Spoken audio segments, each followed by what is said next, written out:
Helmet বাহিনীর অন্যতম সদস্য মোহাম্মদ মনিরুল মোশাররফ ওরফে শুভ্রকে আমরা দেশীয় অস্ত্রশস্ত্র সহ গ্রেপ্তার করেছি।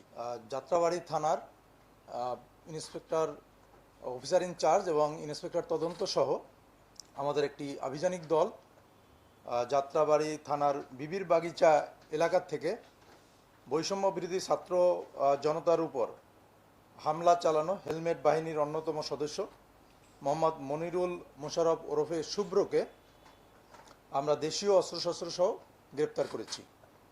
আপনারা জানেন যে এই শুভ্র যাত্রাবাড়ি এলাকার কুখ্যাত সন্ত্রাসী শুটার লিটনের অন্যতম সহযোগী।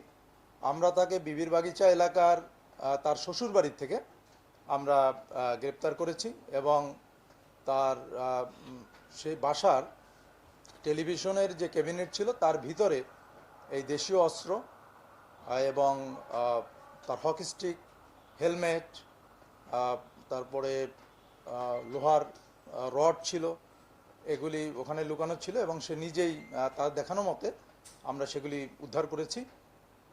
এবং এই অস্ত্রগুলি যখন ছাত্র আন্দোলন চলছিল তখন এগুলি ছাত্রদের উপরে ব্যবহার হয়েছে এবং আপনারা এটাও দেখেছেন বিভিন্ন ভিডিও ফুটেজে যে শুটার লিটন অস্ত্র হাতে, এই ফুটেজ কিন্তু আপনাদের সবাই দেখেছেন আপনারা, যে অস্ত্র হাতে সে ছাত্রদের উপরে হামলা করছিল।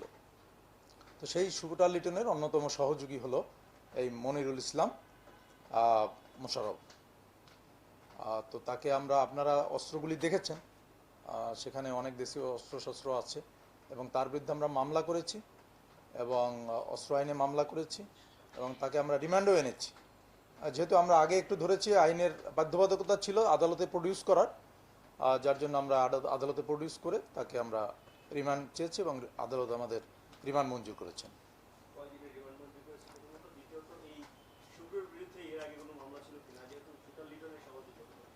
হ্যাঁ, এইটা আসলে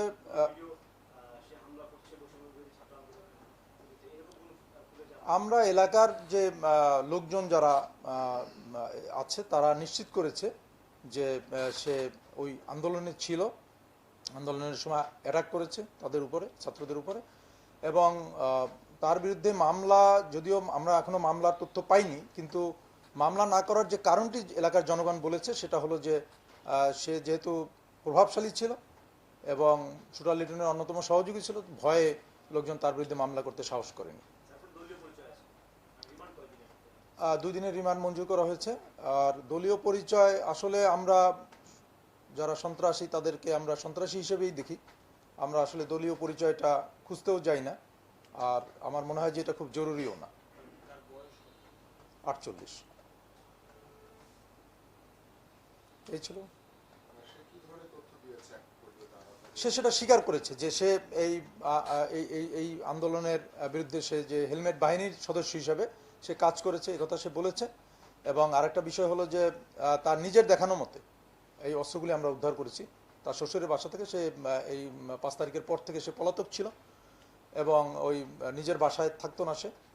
তারপরে আমরা গোপন সংবাদের ভিত্তিতেই আসলে এই অভিযানটা পরিচালনা করি এবং তাকে তার শ্বশুরের বাসা থেকে গ্রেপ্তার করি। তথ্য পেয়েছি তার কাছ থেকে যে সে এইটায় অংশগ্রহণ করেছে এবং সে আর হেলমেট তো তার নিজের কিন্তু কোনো মোটরসাইকেল নেই, সে মোটরসাইকেল চালাতেও জানে না, এবং তার বাসায় হেলমেট আছে, স্টিক আছে, রড আছে, হকি স্টিক আছে, এগুলি যথেষ্ট যে সে না, আমরা আগ্নেয়াস্ত্র উদ্ধার করতে পারিনি, আমরা যে দেশীয় অস্ত্র উদ্ধার করেছি। এবং জি, শুটার লিটন তো গ্রেপ্তার, ওর তো আরো 10-15 দিন আগে বোধহয় এটা র্যাব গ্রেপ্তার করেছিল। আমরাও চেস করছিলাম, আসলে তাকে আমরাও চেস করছিলাম, কিন্তু র্যাব গ্রেপ্তার করেছে এবং তার বিরুদ্ধে 6টা বিভিন্ন থানায় 6টা মামলা আছে আমরা এখন পর্যন্ত যে তথ্য পেয়েছি।